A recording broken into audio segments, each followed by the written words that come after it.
Sa simple pagtulong mo, mayroong buhay na naisasalba, mayroong pamilyang umaangat.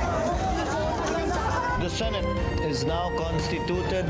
At ito ang mismong Chinese Coast Guard. Wala na pakinggan ni PBBM. 6 na milyong balotang gagamitin sa A to Z. Kumpleto tayo.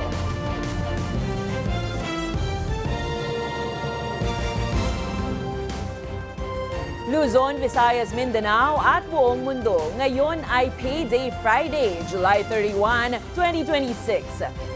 Ako si Barbie Mulak at ito ang balitang A to Z. Ex-Senator Ramon Bong Revilla pansamantalang nakalaya matapos payagang makapagpiyansa sa malversation case kaugnay ng flood control funds. Barya-barya na nga yung binigay kumpara doon sa panawagan nila ay ia-atras pa. Historic 85 pesos wage increase sa NCR, tigil implementasyon muna ayon sa DOLE. Labor groups dismayado. Proposed national budget na 7.2 trillion pesos, planong isumite sa Kongreso bago mag-August 14. Pagtingin ko po sa GCash ko, nadidakan po ng 3,000 pesos. PNP, nagbabala laban sa bagong modus na quishing. Financial information ng mga biktima, ninanakaw gamit ang peking QR codes. Hindi babasa siyang patay sa pagdagsa ng libo-libong migrants mula sa Morocco patungong Spain. Sa showbiz, trailer ng third installment ng Jumanji franchise, ang Jumanji Open World, inilabas na. At Pinoy Pop Kings SB19 humataw sa Lollapalooza Festival sa Chicago.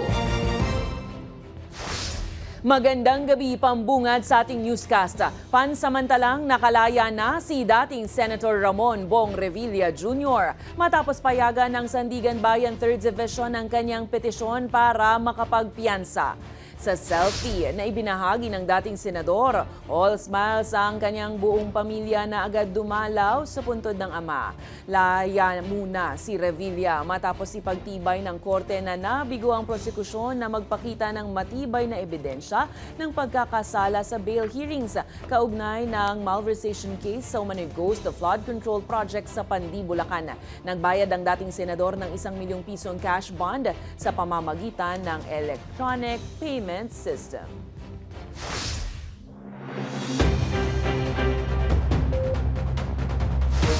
Umalma ang mga labor group sa pagpataw ng temporary restraining order ng Pasig Court. Sa sana ay 85 pesos na dagdag sahod para sa minimum wage earners sa National Capital Region. Anila, insulto ito sa mga manggagawang Pilipino. Lalo't hirap na ang buhay ng marami dahil sa patuloy na pagsipa ng presyo ng mga produkto at serbisyo sa bansa. Ang balitang A to Z ni Naomi Almohano. Patsi-patsi, inunti-unti at two gives na nga, hinarang pa ang implementasyon. Yan ang hinaing ng maraming mga manggagawa ngayon na umaaray sa bagong inilabas na tugon. Hindi na muna kasi tuloy ang sanay historic na 85 pesos wage increase para sa mga minimum wage earners sa National Capital Region. Yan ay matapos magbaba ng temporary restraining order ang Pasig Regional Trial Court Branch 152 nitong Huwebes, kaugnay ng pagpapatupad ng NCR Wage Order No. 27. Ibig sabihin, kailangang itigil ng Regional Wage Board, National Wages and Productivity Commission at Department of Labor and Employment ang implementasyon ng dagdag sahod. Nalungkot din tayo dahil para sa kapakanan niya ng manggagawang Pilipino, subalit tatalima po tayo sa desisyon ng husgado. Kami ay dumaan sa proseso. It was a discussion among the members of the board, and all were given the opportunity. Dahil dito, nasa mahigit 1 milyong minimum wage earners sa Metro Manila ang mauudlot ang sanay kahit papaanong dagdag budget. Kaya ang mga labor group, hindi maitago ang pagkadismaya at galit sa pagpapahinto ng dagdag sahod. Anila ang mamahal na nga ng mga gastusin, hindi pa maibigay sa kanila ang kaunting pampaluwag sana ng sinturon. Hindi ito tama, hindi ito makatwiran, isa itong napakalaking insulto sa mga manggagawang Pilipino na lumilikha ng tubo para sa mga kumpanya. Aniya, ito ang unang pagkakataon na naranasan niyang makialam at suspindihin ng lokal na korte ang sanay taas sahod sa kabila ng kaliwat kanang taas presyo sa mga produkto at serbisyo sa bansa. Mga kumpanyang R2 Builders at Redicon Trading and Construction Corporation ang naghain ng petisyon sa kadahilan ng hindi na isaalang-alang umano ang kapasidad ng mga employer sa wage increase. Kung may discontent yung mga kumpanya, edi sana naghabol sila doon mismo sa Regional Wage Board ng NCR. Hindi rin nagustuhan ng labor groups ang naging tugon ni Labor Secretary Francis Tolentino sa pagbaba ng TRO. Anila, walang ngipin at paninindigan para sa mga manggagawang Pinoy. Ang isa pa pong pinasasama ng loob namin, itong inutil na Dole Secretary, si Tolentino, nakakahiya yung kanyang statement. Ang sabi niya, nalulungkot, nagkukunwari pang nalulungkot, pero susundin daw yung desisyon ng korte. Ayon kay Adonis, pag-aaralan nilang legal remedies ng TRO at magsasagawa ng mga kilos protesta para kalampagin ng Marcos Jr. administration na nangako aniya ng pagpapaginhawa sa buhay ng mga manggagawa sa kanyang State of the Nation address nitong Lunes. Kinondi na rin ang grupong makabayan ng TRO at sinabing mas lalong pahirap sa mga manggagawa ang ginawang ito sa inaasahang wage increase. Barya-barya na nga yung binigay kumpara doon sa panawagan nila ay iaatras pa. Lalong nadidiin yung paghihirap ng mga manggagawa at yung pangangailangan na magkaroon talaga ng legislated wage hike. Samantala, nilinaw ni Tolentino na hindi naman maaaring bawiin pa ng mga employer ang naunang tranche kung saan 60 pesos ang dagdag dito. Meron ng vested right yung manggagawa nun eh. So, hindi na dapat isauli yun. Lalo na ngayon, payday ngayon eh. Hanggang August 30 ng suspensyon ng 85 pesos na wage increase sa bisaya ng TRO. Para sa Balitang A to Z, Naomi Almohano. Mga ka-A to Z, matapos ang ilang sunod na linggo ng malalaking dagdag singil, posible pong magkaroon ng bawas presyo sa produktong petrolyo sa unang linggo ng Agosto. Batay sa 4 na araw na oil trading, maaaring bumaba ng hanggang 80 sentimos ang kada litro ng gasolina. Nasaan naman ang tapyas ng hanggang 50 sentimos sa kada litro ng diesel, habang mahigit 2 piso ang mababawas sa kada litro ng kerosene. Bunso dito ng paghina ng international crude oil benchmarks kasabay ng posibleng pag-unlad sa ceasefire at peace talks sa pagitan ng United States at Iran. Gayunpaman, posible ring hindi ganito kalaki ang aktual na rollback dahil sa patuloy na mga shipping disruptions at logistical bottlenecks sa Strait of Hormuz. Babala rin ng mga analista na nanatiling mataas ang panganib ng panibagong oil price spike dahil sa tensyon sa Middle East at pagbaba ng crude inventories ng Amerika. Nasahang ilalabas ng Department of Energy ang pinal na price adjustment sa Lunes. Ang dapat sana'y magtatapos ang programa ngayong Biyernes, July 31, pinalawig naman ng LTFRB hanggang Agosto ang 10 pisong diskwento sa kada litro ng krudo para sa mga pasaherong jeepney at UV Express. Ayon kay LTFRB Chair Vigor Mendoza II, itutuloy muna ito habang hindi pa nare-resolba ang mga petisyon para sa pamasahe. Pero hindi pa kasama sa fuel discount ang mga bus. 2 opsyon ang pinag-aaralan ng ahensya kung itataas ba ang pamasahe sa bus o palalawakin sa kanilang sektor ang diskwento. Aminado naman si Mendoza na malaki ang kakailanganing pondo kung isasama ang bus sector sa programa. Nakatakdang makipagpulong si Mendoza kina Executive Secretary Ralph Recto at Transport Secretary Giovanni Lopez para sa pinal na desisyon. Wala pa ring desisyon naman kung itataas sa 15 o 20 pesos ang kada litro ng diskwento.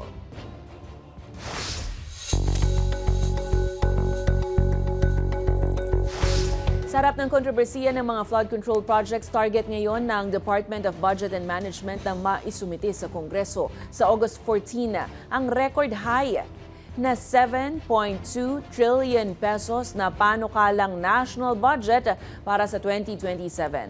Ayon kay Budget Secretary Kim Robert De Leon, sumailalim sa isa sa pinakamahigpit na review sa mga nakaraang taon ang mga panukala ng bawat ahensya.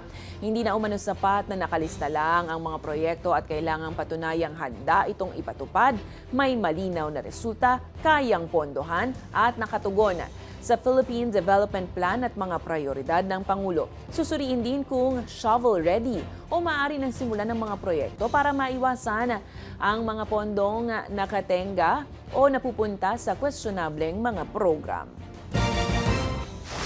Nakatakdang magsampa ang Office of the Ombudsman ng mahigit 20 bilang ng malversation complaint laban kay CWS Party List Representative Edwin Garjola.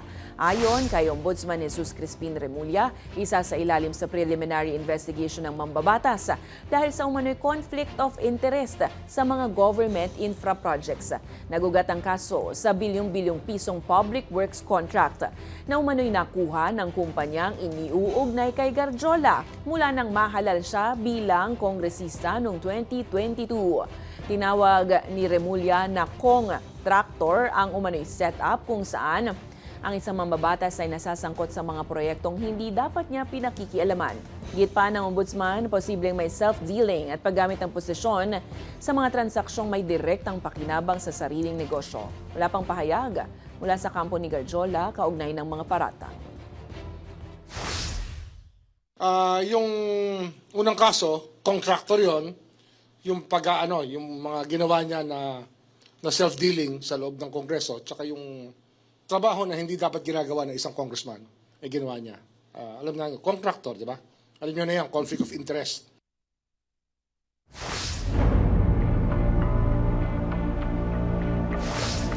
Nagbabala ang PNP Anti-Cybercrime Group sa bagong modus na kung tawagin ay quishing, kung saan ginagamit ang mga pekeng QR code upang nakawin ang personal o financial information ng biktima. Isa sa mga nabiktima ay isang sari-sari store vendor na naglaho ang laman ng kanyang e-wallet matapos iscan ang QR code ng isang customer. Ang balitang A to Z Special Report ni Kim Salinas. Scan mo nga, may free rewards, oh! Isang QR code, isang scan, limas lahat ang pera ng e-wallet.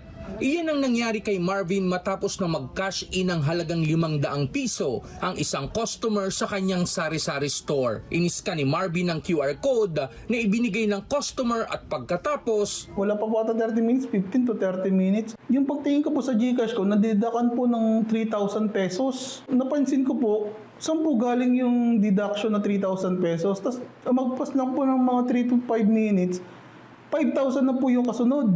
Nang mabasa ni Marvin ang SMS notification na didak ang kanyang e-wallet sa isang online shopping site. Dapat talaga. Pero once na makapag-scan naman po kayo, may confirmation naman po doong nakalabas. Pero kailangan po talaga dapat basahin. Kaya nagbabala ang PNP Anti-Cybercrime Group sa bagong modus na quishing kung saan ginagamit ang mga QR code para nakawin ang personal at financial information ng mga biktima. Paggagamit ng QR code sa kanilang paglilinlang. So mayroong mga insidente. Initially, kakausapin sila o may tawag o may communications. Then magpapadala ng QR code para doon na nila mag-access. So especially kung may mga financial transactions. Karaniwang ginagamit ng mga kawatan ng mga QR code na mula sa mga online stores at iba pang establishmento. May mga nagpapadala rin ng QR code para umano sa ayuda, pero kapag na-scan ay diretso ito sa phishing sites. Maging panuri sa kanilang mga transaksyon at sa paggamit ng QR code. Basta magtiwala, dapat ito ay siguraduhin legal o legitimate o authorized provider ng QR code. Dagdag pa ng mga otoridad, kung magbabayad sa mga physical na tindahan, kumpirmahin muna sa cashier o may-ari kung sa kanila ba talaga ang nakapaskil na QR code bago mag-transfer ng pera. at kapag naging biktima ng phishing ay agad na dumulog sa bangko at sa kapulisan para agad na matrace ang transaksyon. Sa kabila ng pag-usbong ng phishing, iniulat ng PNP-ACG na bumaba ang pangkalahatang kaso ng online scams sa bansa sa 4,509 mula January hanggang June 30, 2026 kumpara sa 5,526 sa parehong panahon noong isang taon. Para sa Balitang A to Z, Kim Salinas. Ipinasa sa ilalim ng Office of the Ombudsman sa preliminary investigation sina Senator Loren Legarda, anak na si Batangas Representative Leandro Leviste at ex-Energy Secretary Alfonso Cusi. Naharap sila sa posibleng plunder at graft complaints dahil sa umano'y sabwatan para makakuha ng eksklusibong karapatan sa solar energy projects sa bansa. Ayon kay Ombudsman Jesus Crispin Remulla, nakabuo umano ng virtual monopoly ang dami ng solar service contract na napunta sa mga kumpanyang iniuugnay kay Leviste. Marami umano sa mga proyekto ang hindi na-develop ayon sa ipinangako, habang umaabot sa mahigit 10 bilyong piso ang tinatayang hindi na bayarang obligasyon sa pamahalaan. Pahayag pa ni Remulla, parang sila ang may-ari ng araw dahil umano sa eksklusibong karapatang mag-produce, gumamit at magbenta ng solar energy. Isinama naman si Legarda sa investigasyon dahil sa alegasyong ginamit niya ang posisyon para matulungan ng anak na makuha ang franchise. Wala pa namang formal na inihahaing kaso sa korte. Sa hiwalay namang issue, ipasa supina ng National Bureau of Investigation sa susunod na linggo sina Batangas sa 1st District Congressman Leandro Leviste at ex-Congressman Jing Paras dahil sa umano'y naunsyaming tanim babae setup para siraan umano si Executive Secretary Ralph Recto. Kaugnay ito ng pagkakaaresto ng NBI sa isang entrapment sa isang talent manager at pagkakasagip sa 5 babaeng artist nito.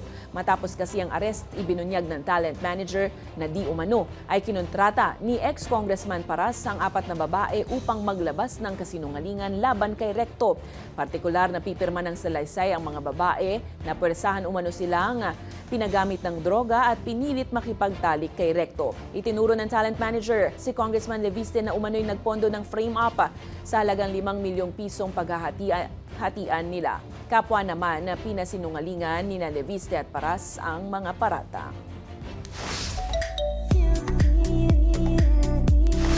Sa mga batang 90s dyan, relate at for sure excited na kayo. Inilabas na ang official trailer ng Jumanji Open World kung saan tumakas mula sa video game ang mga avatar at naghasik ng kaguluhan sa totoong mundo. Balik sa bagong adventure sina Dwayne Johnson bilang Dr. Bravestone, Jack Black bilang Oberon, Karen Gillan bilang Ruby Roundhouse at Kevin Hart bilang Mouse Finbar. Pero may problema ang bago sa istorya, naka-demo mode ang 4-4. Kaya hindi normal ang kanilang kakayahan at behavior, kabilang dito si Bravestone na biglang nagsasalita sa Spanish accent.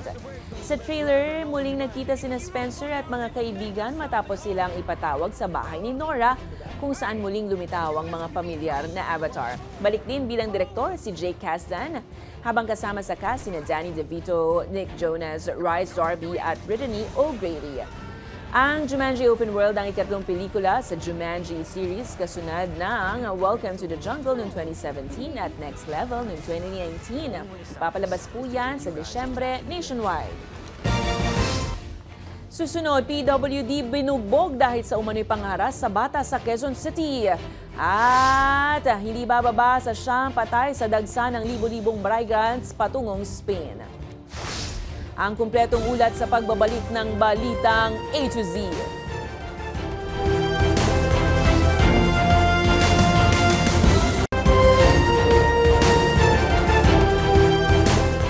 Mga ka-A to Z, sensitibo pong balita. Nakunan sa video ang panggugulpi sa isang 29 anyos na person with disability sa Quezon City. Matapos umano nitong mangharas ng isang grade 3 student. Makikita sa video na kinorner ng 2 lalaki ang suspect sa tabi ng kalsada. Hinubaran ng short, sinuntok, sinipa at pinalo ng kahoy. Ayon sa pulisya, ama at ninong ng bata ang 2 nanakit sa may kapansanan.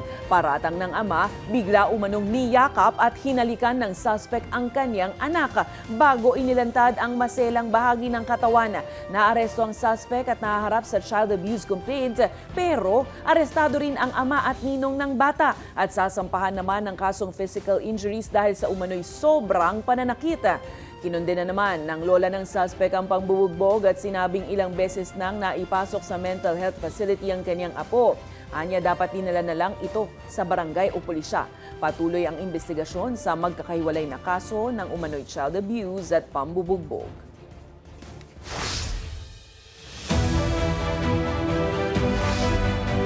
Pumalag ang asawa ni Vice President Sara Duterte na si Atty. Manazes Carpio sa pagpapahintulot ni Pangulong Ferdinand Marcos Jr. na isumite ang tax records ng mag-asawang Duterte sa impeachment court. Naghain naman ng counter affidavits ang ilang mambabata sa Quezon City Prosecutor's Office kaugnay ng reklamo ni Carpio dahil sa paglalabas ng kanilang bank records sa House Justice Committee. Ang balitang A to Z ni Ace Cruz. Tingin ng asawa ni Vice President Sara Duterte na si Atty. Manazes Carpio, kailangan rebyuhin kung legal ba ang pagpapahintulot ni Pangulong Ferdinand Marcos Jr. na isumite ang tax records ng mag-asawang Duterte sa impeachment court. Gate ni Carpio, ang pagsumite ng records ay hindi evidence of guilt. Nauna nang sinabi ni Presiding Officer Francis Escudero na hindi na bago ang pagpresenta sa impeachment court ng tax records ng nasasakdal, lalo't ginawa na ito noong trial ni dating Chief Justice Renato Corona. Noong Abril, nagsampa ng reklamo si Carpio laban sa ilang mambabatas at ilang opisyal ng Bangko Sentral ng Pilipinas at Anti-Money Laundering Council dahil sa paglalabas ng kanilang bank records sa pagdinig ng House Committee on Justice. Nagsumite na ng kanya-kanyang counter affidavit sa Quezon City Prosecutor's Office ang naturang mga mambabatas. Basura, walang kwenta, panggulo, na kaso ni Atty. Manz Carpio laban sa mga kinatawan ng House of Representatives. No? Nagbibilang po tayo ng mga araw kung kailan po ito mababasura dahil una ho sa lahat yung AMLC kahapon ay nag-comply sa subpoena ng Senado, Senate Impeachment Court, patungkol sa mismong pinag-uusapan din po ng kaso na ito. Para naman kay House Prosecutor Joel Chua, masasabi kong unusual. Para lamang kami ay harasin, pero syempre hindi naman po tayo magpapatinag sa ganitong klaseng mga harassment. sa mga susunod na linggo pa inaasahang matatalakay sa impeachment trial ang usapin sa Article 2 ukol sa umano'y hindi may paliwanag na yaman ni Vice President Duterte. Para sa Balitang A to Z, Ace Cruz. Nananawagan ang women's rights group na Every Woman kay Senator Judge Pia Cayetano na mag-inhibit sa impeachment trial ni VP Sara Duterte. Ayon kay Every Woman convener Joanna Caumeran, hindi umano nararapat sa isang senator judge ang paggamit ng social media para magkalat ng mali o misleading na impormasyon. Kabilang si Caumeran sa mga naghain ng ethics complaint laban kay Senator Pia dahil sa isang edited video na pinost ng Facebook page ng senadora. Kinagasuan din ng grupo ang pananatiling tahimik ni Cayetano at wala man lang paliwanag o aksyon sa kabila ng dumaraming panawagang linawin niya ang issue. Dahil dito, duda na ang marami sa kakayahan ni Cayetano na manatiling walang kinikilingan bilang senator judge.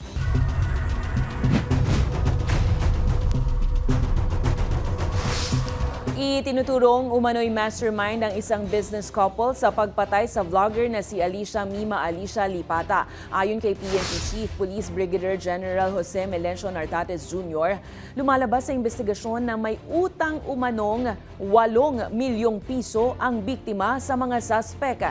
Mula sa usaping pinansyal, lumala din umano ito bilang personal na alitan. Nilinaw naman ni Nartates na personal ang nakikitang motibo at walang ibang vlogger na sangkot sa hidwaan.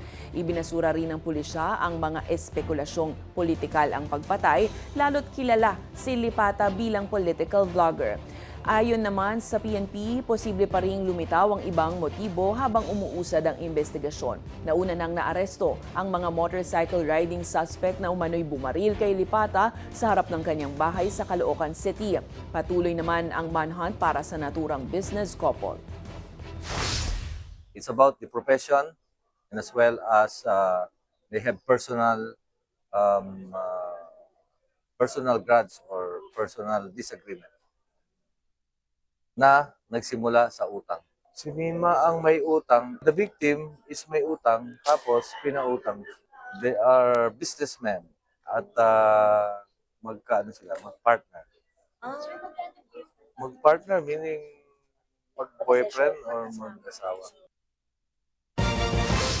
Arestado na ng mga otoridad ang suspect sa pananaga sa isang magtiyahin noong Miyerkules sa Barangay Malanday, Marikina City sa kabila ng pagtatago sa Marikina River ng buong araw. Timbog ang 39 anyos na si alias Ruben na pinagtataga ang dalawang individual ng ilang beses sa ulo at ilang bahagi ng katawan sa harap mismo ng kanilang bahay. Agad na lumangoy sa Marikina River ang suspect matapos ang krimen at nagtago sa masukal at matalahib na bahagi ng tabing ilog para iligaw ang mga otoridad. Maharap sa kasong 2 counts of frustrated murder ang naturang suspect. Nung kausap po natin siya ay sinasabi niya na talaga naman kasing inaasar daw siya ng yung kanyang biniktima. At sinasabi niya rin na dahil lagi daw siyang pinapakulong sa kulungan.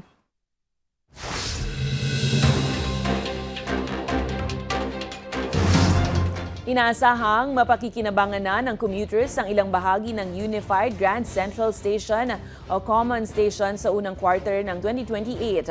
Ayon sa Department of Transportation, pagdurugtungin ng proyekto ang MRT-3, MRT-7, LRT-1 at Metro Manila Subway. Layunin nitong pabilisin ang paglipat ng mga pasahero sa iba-ibang train line at bawasan ang haba ng biyahe sa Metro Manila. Inaasahan naman ang full completion ng estasyon sa 2030.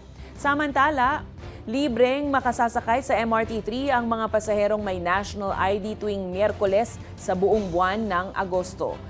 Maaaring samantalahin ang libreng sakay mula alas 7 hanggang alas 9 ng umaga at muli alas 5 ng hapon hanggang alas 7 ng gabi. Kailangan ipakita ang physical national ID card, digital national ID o printed e-fill ID sa mga itinalagang personel sa estasyon.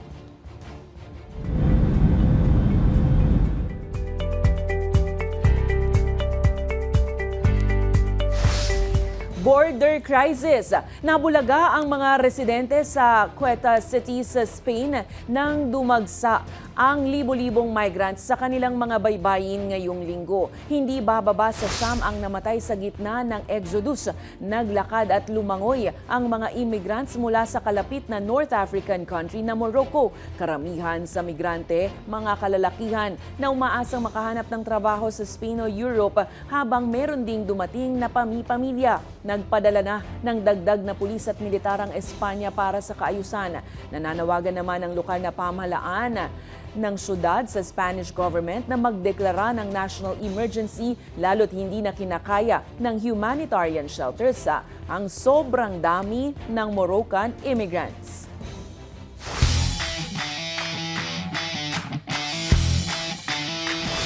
Target ngayon ni Pinay tennis sensation Alex Ayala ang semifinals ng 2026 Mubadala ZC Open sa muling pagharap kay world number 10 Elina Svitolina ng Ukraine. Magtatapat ang dalawa sa quarterfinals ngayong umaga ng Sabado. Ito na ang ikalawang beses na maghaharap ang dalawa ngayong taon.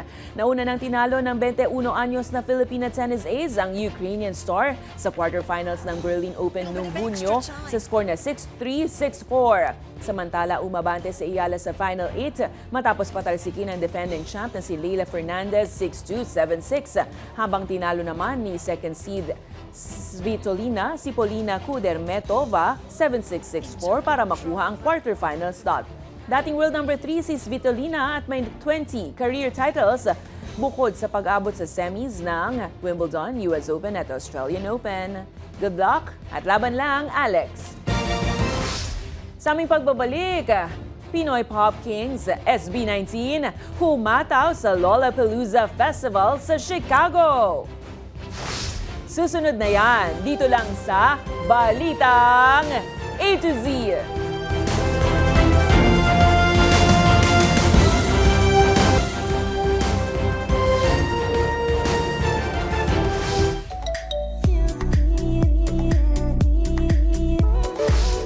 Bagong milestone para sa Pinoy pop group na SB19 matapos ang kanilang makasaysayang debut sa pamosong music festival na Lollapalooza sa Chicago.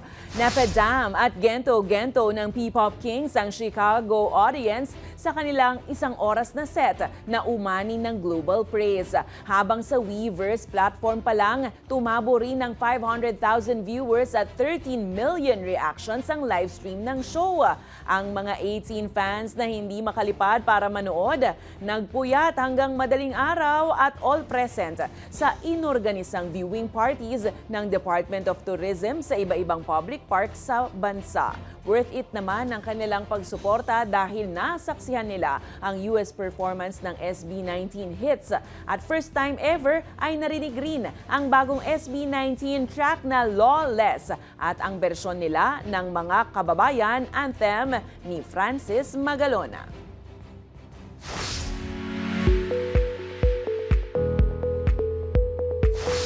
At eto, bago ang inaabangang performance sa Lollapalooza stage, sumubok muna ng isang pitch si SB19 member Josh Cullen. Si Josh ang naghagis ng ceremonial first pitch sa game ng Chicago White Sox sa US. Ayon sa SB19, isang karangalang muling irepresenta ang Pilipinas sa pagkakataong ito, hindi sa concert stage kundi sa baseball field. Si Josh ang naging first pitch representative ng grupo bago ang kanilang Lollapalooza debut. Congrats! Kung kayo po ay may kwentong kakaiba, mga kwento ng pag-ibig o storya ng inspirasyon at pag-asa, maaari itong ibahagi. Sumali sa ating Facebook group na Balitang A to Z. Panoorin ang replay ng ating programa at sundan ang ating social media pages. Hanapin ang Balitang A to Z. Ang ating pabaong quote of the night ngayong Biyernes ay mula sa manunulat na si J.R.R. Tolkien. Ang sabi niya, "May kabutihan pa rin sa mundong ito at karapat-dapat itong ipaglaban." At yan, ang mga balita at impormasyon, mga kwentong may dalang inspirasyon na tinutukan ng Balitang A to Z. Ako si Barbie Mulak. Maging maalam, makialam. Magandang gabi sa iyo, Pilipinas.